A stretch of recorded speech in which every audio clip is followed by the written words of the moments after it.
Arabia and how she started to become a documentary photographer. Tasneem Sultan currently works for the New York Times and National Geographic, documenting different stories across the region and mainly focusing on Saudi Arabia. Go ahead, Tasneem.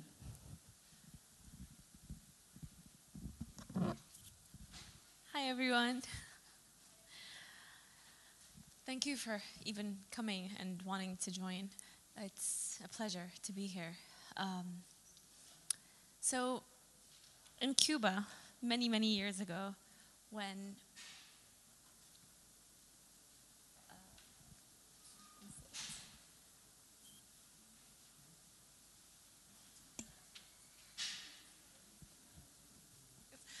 okay, I'm sorry, I just had like a freezing brain moment. When Fidel Castro came into power, Cuba went through a phase where they were very afraid for their children, and they knew that they had to probably send them abroad. So there was a minister there, a Christian minister, American, and he offered to ship all the children to America, and there they will have the freedom to pursue whatever they want, and after a few years, they can all be sent back to Cuba. They were called the Peter Pan kids, or the Pedro Pan kids. Ellie here is one of those children that left Cuba, and she lived on the shores of Florida, never to see her family ever again. But every day she'll swim on those shores because she said those were the shores of memory.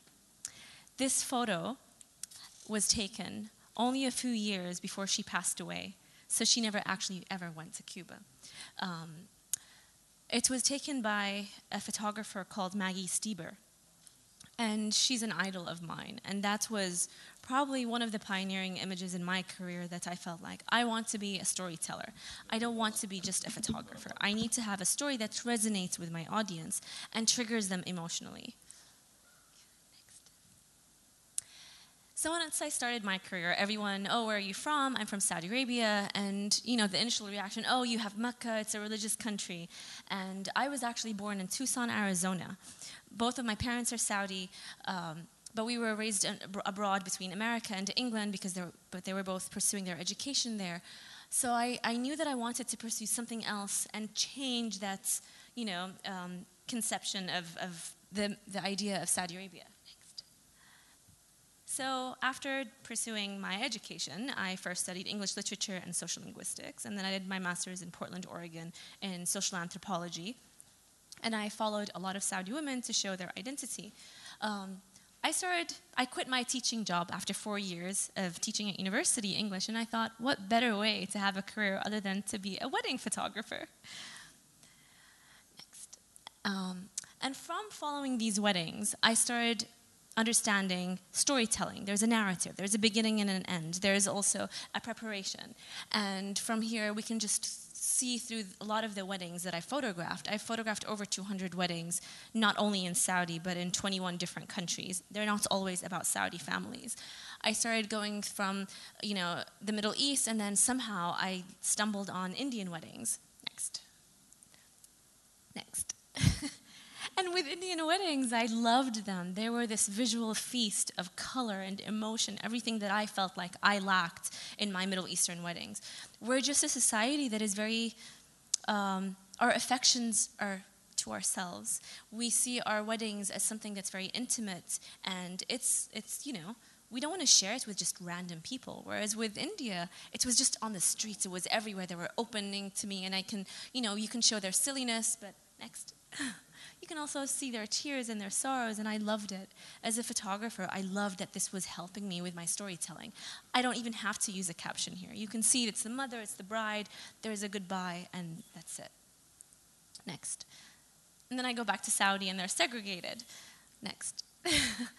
And with that segregation, there is something that's, to me, very mundane, but also I understood that I had an act, like I needed to take action. I need to mediate between the Western world that I was part of, but also the Saudi world that I'm very part of. So, for instance, the singer is in a different room. He's not in the ballroom with the women participating, but we will still dance and enjoy ourselves to his music and his live voice. Next. Next.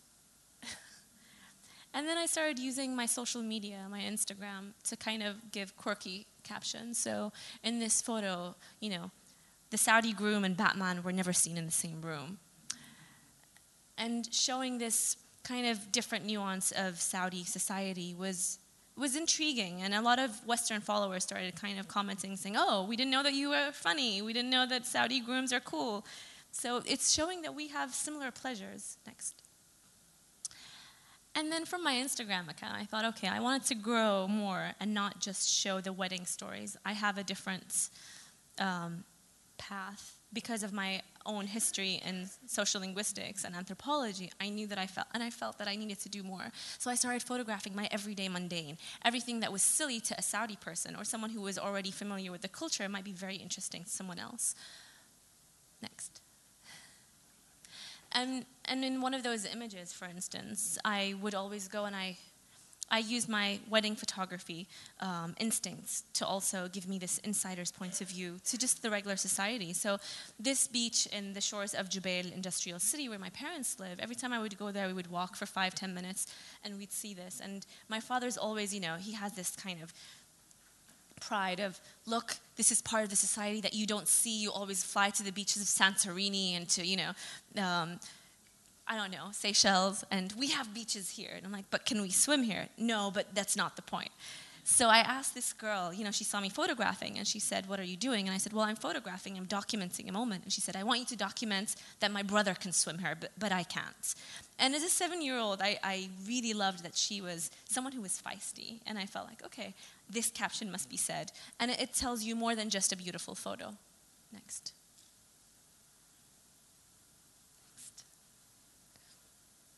And within Saudi, there's a lot of people that are not documented. Their stories are not documented. So I also saw that they were Saudi women, and then upon asking them, I found out that they're actually Palestinian. They're born and raised second generation in Saudi Arabia.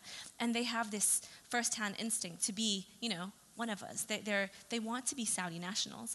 So I just thought, okay, there's so many layers that people don't understand and need to know, and I need to be the photographer for this. So I just kept photographing. Sometimes I post them on my Instagram, sometimes I keep them for myself, but this is like probably in 2014, so I'm just saving this archive. Next. And then 2013, so many women went out on the streets to drive. And one of them I'd already met, Maysa Al-Amoudi, and she was arrested with another woman, Lujain, and they were in prison, I think, for 3-4 months, and they were let go because the previous king, King Abdullah, passed away. And I met her taking this image a few weeks only after she was out, and there was this pain that she felt that no one can feel, you know, but there was also courage, and I felt that there were so many hidden stories of people who were empowering, not just the people that we see on the media, but there are so many more layers, again, that I just wanted to peel and understand. Next. And then that year, in 2014, there were, ISIS became something that was closer, that wasn't just in the media, that wasn't just in Syria or in Iraq, it was closer to home. They attacked several mosques around my hometown, and they had already targeted and announced that they were hitting a mosque in Dammam, very close to where I live. And four young men, 3 of them were family, 2 brothers, their cousin, and their best friend, who were in their early 20s, early 30s. They decided that they want to dedicate that day to go and search all the men going into that mosque. On a Friday, usually they will have up to 1,000 men, and they felt that it was their job to help and assist in any way to help everyone else save their lives. And the consequences was they lost their lives. They passed away. And initially, my reaction was, I need to go photograph and document, because it was the first time that Saudis kind of had a wake-up call, that Sunnis and Shiites united. It was a Shiite mosque, and a lot of people in the ministry came to attend their funeral service. We had heroes. We had people that I guess cemented that we are all united for once, you know. And I couldn't photograph the men's event. I couldn't photograph the funeral service because I was a woman. And it was so, I don't know, even now I still get goosebumps and a bit anger, like I want to go photograph everything. But then I understood that maybe I have a different role. I'm a woman, so I have access to something that a man can't have. So I photographed the mother who had lost her 2 sons, her nephew, and their best friend. And she knew that they were going to do this. And her own reaction in the whole social media world was, I would sacrifice my 2 other sons if it meant an end to ISIS, if it meant a united, front of a country. So I photographed her here, burying her sons. Next photo. Next. And here. Next. And then I got a random call from an editor for the National Geographic, and that was my first ever call from them. And they said, well, what do you think, what is your opinion about the municipality elections in Saudi and that the women can finally go and elect? My initial reaction was, I don't really care. I don't know who cares, but eh. And then I got a phone call from a groom in India, and I was in New York at the time, and he's like, well, what do you feel about, photographing my wedding in India? And I started dancing, yeah, I'm gonna go to India. And my friend called, he was next to me, and he's like, you just got a call from the National Geographic magazine, why don't you care? And I said, I have pride, and I don't want to just photograph just for the sake of photographing. There needs to be a reason. So they called me back and they said, we'll let you have full freedom of photographing exactly what's happening. And in photographing my first ever assignments for any publication, let alone the National Geographic, I understood there were so many personalities that I was in awe. I was inspired. These women were actually pivoting a huge moments for me and my generation. They knew that there were sacrifices next. There were a lot of boundaries. There were some events that were canceled because it rained. But those women kind of even told me, we're doing this for you, for your generation. We understand that we don't really care. Yes, it's only about the pavements or about the street lights, but it's more of proving that we women are ready to fight for anything. We want to have a role. So it taught me a lesson also. Next. I feel that photographing weddings is great. It's financially wonderful. Photojournalists are not paid as much, and I wanted to give back and I wanted to understand more. So I went to Jordan and I taught at a refugee center for Syrian children. And I always stress on the fact that I want you to go out and photograph your own narratives, and only if you start photographing your own backyards will other people understand and have intimate access to that, instead of a parachute photographer photographing what they think is important. So I'm teaching these Syrian children to photograph, or teenagers to photograph their own lifestyles, and this girl we got lost and we walked past the graveyards of Jordanians, and she just stood there, and I photographed it. And it's a beautiful photo. It's very sad. But then what she told me was, in Syria, I had the protection of the skies. I had the protection of my men. And now that I'm in Jordan, I don't have that. It's lacking. And my family wants to wed me off at the age of 15 because they think that will protect me. I can't go to school anymore. I get goosebumps again. Next. And then we were walking by the streets, and this man just stopped, and he's like, Ammo, uncle, what are you doing? I said, I'm a photographer. And he's like, I can hear you. So I understood that he can't see. And he said, what are you photographing? And I said, our life, we need to document our life. And he's like, no one cares. They don't want to photograph this. We all look the same to them. And I understood to them, whoever reads the newspapers, but if you had to photograph me, wait for my surgery first, make me look better. And also, if you are photographing, all of you, and he was speaking to the children, then photograph the reality. Photograph for honor or dignity or life. Next. I went back to Saudi, and a group of girls invited me to their party, a desert camping party, and I thought, okay, desert. I don't know, I had a stereotype, like a lot of people who have a stereotype of what to expect, and it was a beautiful villa in the middle of a desert, like a 2-hour drive away. They put their beatbox, and they started all just like their what is it? Not beatbox, what is it called? Their radio, I don't know, music, tapes, and they started dancing to Western American music. And I just thought, okay, I can't show their faces. So these are all ideas of me to photograph and understand of not having all access. And sometimes I'm lucky enough to be asked by Saudi girls, come photograph us. And they don't know me. I don't even know everyone in this photo, but I'm always privileged to have people invite me to their homes and say, photograph the other side that people don't understand. Next. here Iqlil, again, it was my first time to even meet her that day. And she said, I asked my father for a BMW, so he bought me a horse instead. And this image actually was chosen later by Emma Watson, the English actress, and she chose this image to be everywhere published with the New York Times on Women's Day of this year. So I also feel that it's great to push boundaries and not always feed into the same narrative and stereotype of photographs. And in the same way that this is a true depiction of what Saudi women go through, this was shot after these young women in the city of Sayhat in Saudi Arabia won an award for reading. They had a reading competition, and they won, and I photographed them. Next. I also photographed fashion designers and fashion celebrities in Jeddah. So it shows that there's always different images of Saudi Arabian women. We're not all the same. Next. I still go back to my weddings, and I'm always constantly thinking, what else can I do with this? Next. And I have this secret of, this like a magnet. Anytime I'm shooting a wedding, I go to the people who are working at the weddings, because I'm always interested and intrigued. Why do you take selfies? Next. Why are you investing so much of your time and energy in a society that's not yours?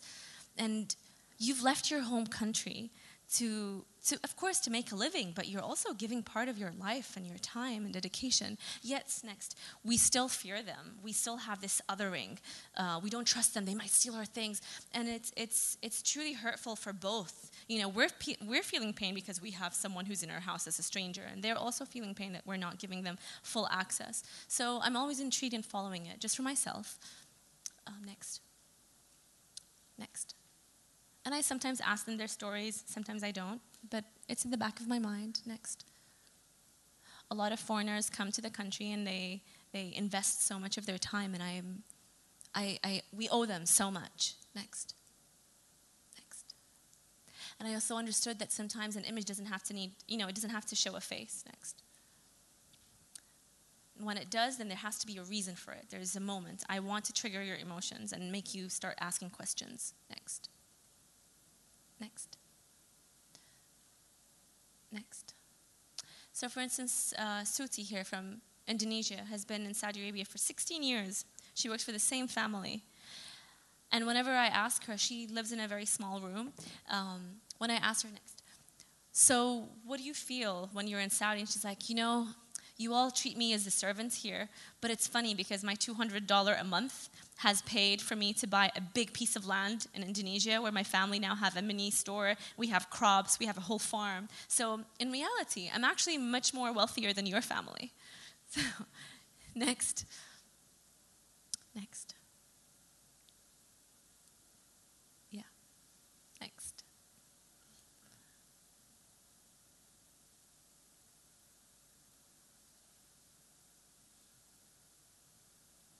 And then I applied for this program called ADPP, Arab Documentary Fund for Culture and Arts, and it's based in Beirut, and they choose every year 10 photographers from the Arab countries, Arab-speaking countries, and they give you a stipend, but more than that, it's a 6-month grant to encourage photographers to pursue something that's not been told before. And I thought, okay, I'm a Saudi woman that's been married for 10 years unhappily, and I finally got my divorce, but I'm a wedding photographer. There's a big irony there. I have 2 daughters, and I'm trying to see what I can explore here. Next. So I started photographing. I mean, the last photo is a page of my diary that I wrote a month before I got married, saying, I hope my husband is, my dream come true. And I was 16 at the time, so I wasn't that smart. Next.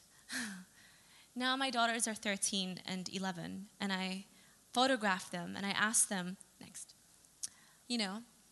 so do you ever want to be married? And my youngest daughter says, no, I just want to have kids like you. And I thought, it's very innocent when you're at that age. You fall in love with yourself, and that's the best type of love, when you're happy and you don't need a significant other to pursue happiness for. Next. And my poor Baba, he has to take care of me, my sister, my daughters, my mother, his mother. So he's the legal guardian of 3 to 4 generations. And whenever we complain about Saudi women's rights, he's like, you know, you have it easy. You get driven around, you get everything bought for you. I'm the one who has so many to ask for and demand. Next. Next.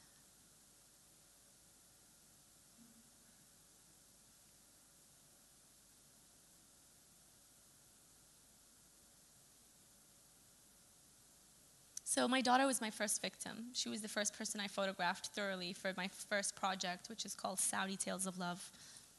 Next. And then my second victim was my grandmother. And she met my grandfather when she was 15 in Iraq, because she's Iraqi, and she married my grandfather she met him on his wedding day, a train ride away, and she said, after 9 children, we fell in love with each other. They've now been married for 60 plus years, and she was very reliant on him financially, physically, emotionally, because she came to Saudi when she didn't even know he was Saudi. And after a lifetime together, now he has dementia, so he looks for her in every room, and he is now fully dependent on her. Next. Next.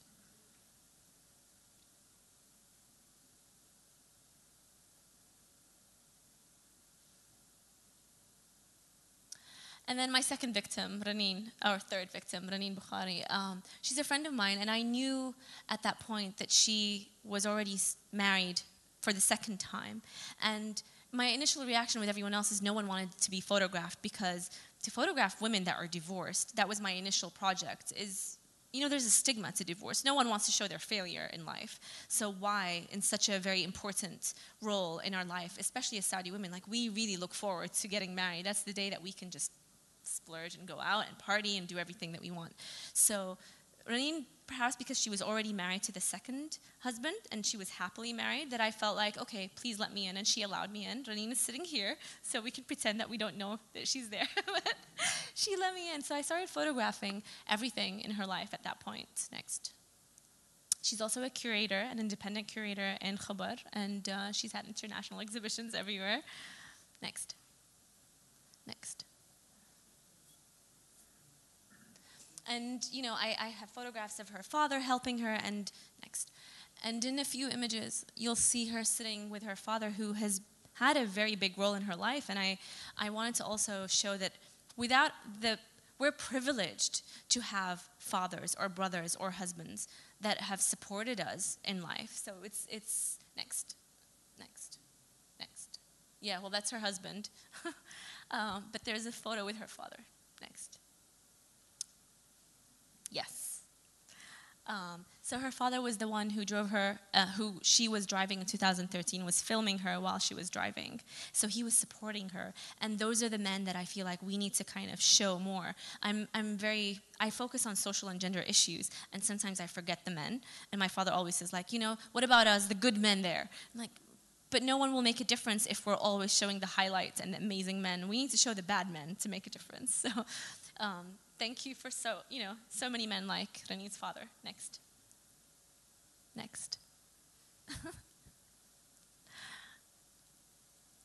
So there I started learning that there's a thing called collaborative portraits, where I'm not just a photographer. I'm not the person who's in charge of everything. I want to give you your narrative, your own independent voice to your own story. So how about you tell me how you want to be photographed? In the grand scheme of love, marriage, divorce, it's your story. So with each woman, I started having a different way of photographing them. You're in charge of the theme, you're in charge of the dress code, of the light, of the movement. And because she's married to an actor, and she's an artist, they had to Google, and they started finding so many different stories and different portraits for couples. And in the end, they went with the next photo. So it's a Saudi Gothic look. There's the American Gothic portrait, so this is the Saudi version. Next. And then from there, I stumbled on an amazing independent woman called May. Next. And May met her husband. We can go next, yeah. May met her husband during dentistry school, and in medical school or dentistry school, that's the only schools and university that we are together, we're not segregated. So she met him there, they fell in love. Next. And they had beautiful 2 children. Next. Next. She also, out of her own time, she does charity work. Next. That was during Halloween. Her daughter, next. Her daughter is, sorry. Her daughter is participating and trying to learn aerobics so that she can join the Olympics. 2016 was the second year that Saudi women could even enter and participate. So, best of luck to her. But next. So she met her husband during dentistry school. They fell in love. They have 2 children. And then he decides 6 years later that he wants to buy a house. She finally agrees. And then a day before he signs the contract, he dies in a motorcycle accident. So when I asked her, for your portrait, what do you want now? And she said, well, it's been 6 years since he passed away. I want to wear my wedding dress. So she wore her wedding dress. Her son wanted to be in the portrait, and he wore the same motorcycle helmet and his father's thobe. And I photographed a lot. This is probably one of my last images. And I'm crying, and I feel so invested in each woman's life. And I learned a thing or two about if you don't fall in love with the person that you're photographing, then you can't. There's the disconnection there. And the caption says it much better than me, but when she shares her story, she says, I now wait for my 16-year-old son to be 18 to be my legal male guardian. Until then, it's my stepbrother that I have never met. Next. And then I met Afrah, a photographer, next. And I photographed her with her son at her home. She was learning English. She wanted to go study and pursue her education. Stop here, yeah. And I was supposed to photograph her wedding, but I was already booked then, and I never photographed her. So when I asked her, so how do you want to be portrayed in the grand scheme of love, marriage? And she said, well, I can't fit in my wedding dress, and you didn't photograph me in my wedding dress, but I want it to be there. So we hung it, and she was just playing with her son. But she said, I come from a family that's very tribal, and we don't necessarily have to marry the person that we are actually in love with.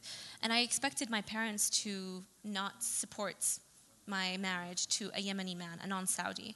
But in the end, her father agreed. She married him. She's very happy. And she understands the consequences of having a son that is not Saudi. He's, to a Saudi mother. But she would do it all over again if she had to. And I loved showing that, love conquers all. Next. And then I met Hood, who's an amazing artist. Next. And her caption is, my friends are divorced. My parents are divorced. My brother is divorced. I got divorced not once, but twice. I now see my daughter once a month. Single parents don't get everything. Next. And by photographing her being very independent and amazing, and she's just a whirlwind of energy. Next. She bikes every day in the morning on her own. But when she sees her daughter, that once a month she paints these murals on these beautiful walls. And I realized that she is trying to paint a fantasy world for her daughter. She wants to recreate what they can't have right now. Next.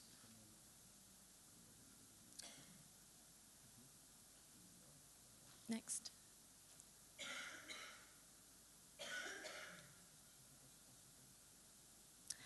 I would rather be miserable than be... No, go back. Yeah. I would rather be alone than be miserable with someone else. Next. So in the grand scheme of things, how do you want to be portrayed with love, marriage, happiness? She said, I feel happy when I'm underwater, when I'm diving. So then we photographed this image of her coming out of the water, and the caption was, we can't drive, but we can dive. And soon we will be able to drive. Next. And I'm photographing, events that I'm invited to, and I meet this woman here on the side, and I don't know her yet, and go back, sorry. And she's wearing the abaya, but it says hub, which means love, love, love, love. Me being very, curious, so what is your history with love? Can you tell me more? She is initially scared, because I look scary sometimes, and then I come very intrigued and full of questions. Next. And then once she saw my project, she wanted to be included in it, so I photographed her as a single mother taking care of her child. Next. And in one of those events, she is with the father of her son, her ex-husband, and they're celebrating her son's birthday party. So there is sometimes common threads that we have, and it's not always one portrayal as usual. But then when it came to how do you see yourself in your collaborative portrait? What do you want? And she said, when I got divorced, years later, I found love again. And I fell in love with another man. And sometimes society suffocates you because they make you feel that as a divorced woman, you're not worthy of finding love again. So I photographed her in this image. She decided on the dress, the light, everything, the theme. Next. And then her son was on the table, and he started just throwing himself.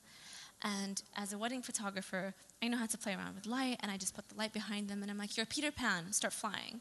And he starts flying. And this image actually won last year the World Photo World, Sony World Photo Award.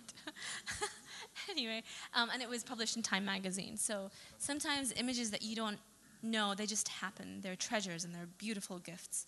Next. And then I met a wedding planner, next, that I've been working with quite a few times. And, you know, Ghadira at the time of the portrait is 33. She's single, she's independent, she's never been in love or married, but she has 60 men working for her at times. Next. Next.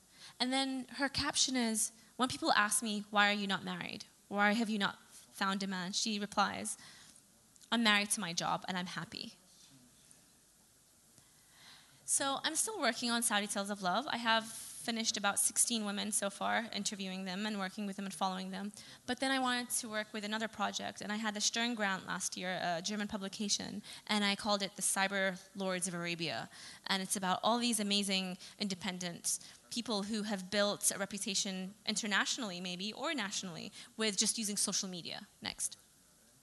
So Abu Hamdan started as being an Instagrammer or Snapchatter using his phone, next. And just, you know, using his own art's kind of curiosity, next. And documenting everything with his friends. And initially, I didn't understand why he had 3.6 million followers on Instagram, next. And people they're sometimes harassing him, like physically pushing him to take a selfie. Where for me, it was very difficult to understand because I don't like taking selfies with anyone who I'm not friends with, next. But he was an inspiration to so many people because he used to work at McDonald's, next. Next. And now he's paid by McDonald's to be a spokesperson and on their advertisements. So what they used to pay him for 3 years, they're now paying him for 3 days. So he's using social media successfully. Next. Next. Next, yeah. Oh, and he also, go back. On our initial meeting, can you go back one photo? He stood me up for 7 hours because he was busy getting his Vespa fixed. Next. So you have to kind of understand that I'm in my 30s now, so I don't always understand 10 years younger than me how things work. So I'm learning. I'm really trying to learn. And here he was photographing an advertisement for a restaurant that sells chicken wings. So he bought chicks, and for a full day, they were the main character of his Instagram stories. Next. The chick is on the side. Next. Yeah. For me, it was important to kind of follow those independent pioneers in social media because Saudi is probably one of the that has the highest users of social media in the world. But yet no one knows about us. So there's a disconnection, and I want to be that person that that has those mutual threads of tying Western media with Middle Eastern stories. Next. One of his bajillion fans in person. Next. I'm often hired by the New York Times to photograph a lot of the most important moments, like the first time that Saudi women were allowed in a sports stadium. And following them, it's great, it's beautiful to document and have so many images that other people don't understand yet. And I feel like maybe in 20, 30 years, I can say, wow, I was there. Next. But also, there are so many people that we don't know about. Next. For instance, no, go back, sorry. Besma al-Khareji, she has a social media following of, I don't know how many hundreds of thousands on her Snapchat. And what she does is share the world of her being a mother of 2 daughters and her cooking recipes. And sometimes she brings up topics that people don't understand or don't want to talk about. They're taboo, about like, what do you tell your daughter if she asks about how babies were made? But also, her grandmother is German, and her grandmother is living in Saudi for the last 30, 40 years. And for me, that was more interesting because I wanted to understand, wait, you're someone who's a European, who's been here, and who is contributing to the society, but no one knows about. And I want to know all these amazing stories. So she has, in her memory, an amazing archive of images of like, there were cinemas in Jeddah before. It was very open, and there were so many great changes that were happening in the 70s. Next. Next. And in the same way that I'm showing a very open society, especially because they're from Jeddah, I'm showing that there's a different narrative if you go to other cities or towns. So Faisal lives in Khubar with his family. Next. And I think his family are much more, they show a more general perspective of what happens in Saudi. So we are a segregated culture. Next. So while he's teaching his wife how to drive, also in their own homes, they are segregated in their gatherings. So the girl who is now in her, I think she's 6 or 7, his niece, she can't come to the men's room all the time, but she can sneak in. But in a few years, she won't be able to go there anymore. Next. Next.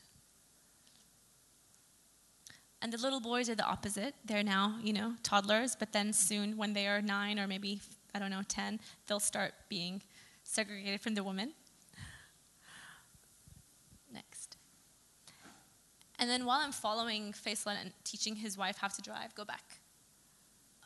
I just find random people that in the supermarket, and I'm like, this is your first flirtation. Next. And I have it documented. I don't know who you are, but one day. Next. And then, because Raneen is married to an actor who also has a mass following on YouTube. He was the first Saudi to use YouTube before we had high-speed internet, and he had I think it was called a diary of a Saudi abroad. And he would just have this channel that people were starting following, and they believed that he was someone who was basically fresh to America, and he had a very thick Arabic accent, and he didn't understand that he was in ESL classes and all his frustrations, and lots of people started following it because we felt connected. We understood the difficulties, and after a year or so, he came out and he said, actually, my mom's American, I'm a fluent English speaker. But that was amazing because it gave people the platform to start using social media and YouTube as something to go out. Next. And here he's preparing for his role to be a genie. Next. Next.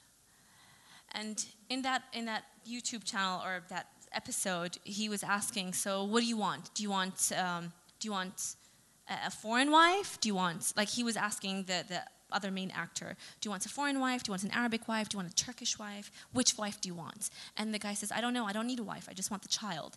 So there's so many subtle things where we're trying to kind of push little boundaries of asking society. We have not been taught so many things, we're asking questions, but we're also pushing these taboos as youth, and we don't need to have the top-down approach. We're kind of also finding out things for ourselves. Next. Next.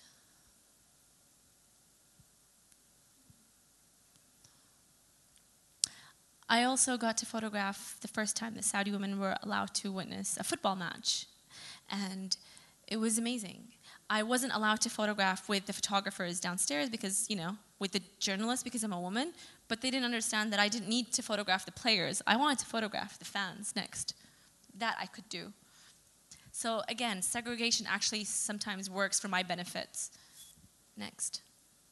And people are open about it. They're very happy to show their celebration. And these moments, they're okay having me photograph them. They want to be photographed. They want to be part of history.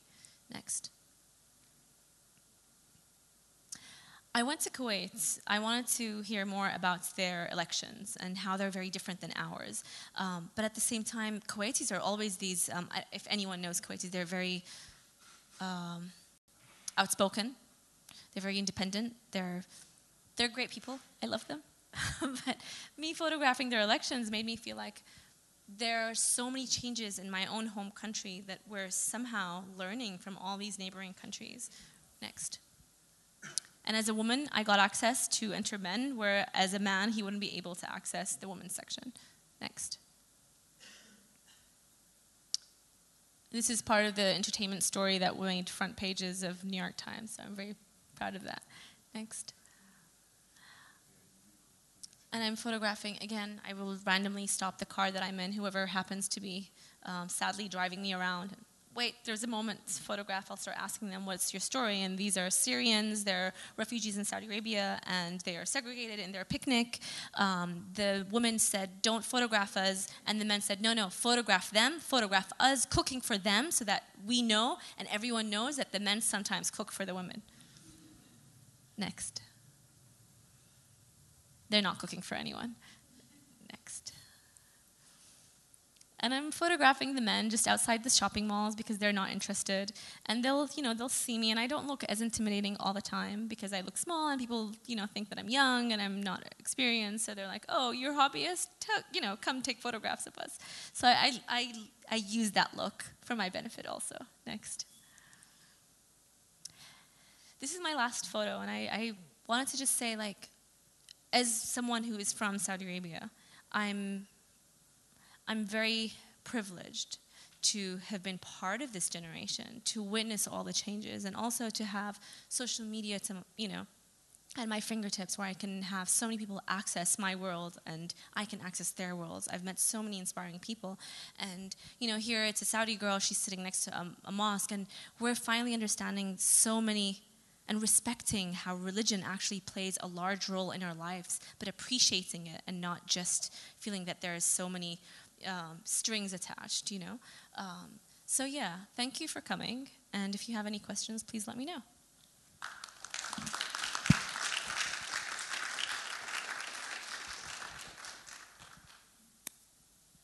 If you don't have any questions, that's also great.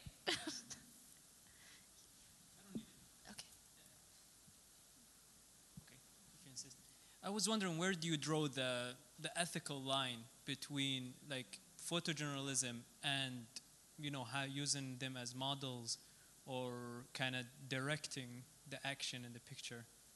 I rarely direct, and when I do, then I said it's a collaborative portrait. It's a portrait, so then I'm in control of a lot of things. But if it's journalism, then I can't, I won't. There's no manipulation whatsoever. And that's something it's not just ethical, it's just photojournalism means I am not in control of anything. I have a different head on. And I love storytelling. I love, not being in control. There's an adrenaline rush that I enjoy of feeling like there's a moment and I can't miss it. I have to be there, and there's a frame in my head that I have to take this type of image. So does that answer your question? Yes, perfect. Okay.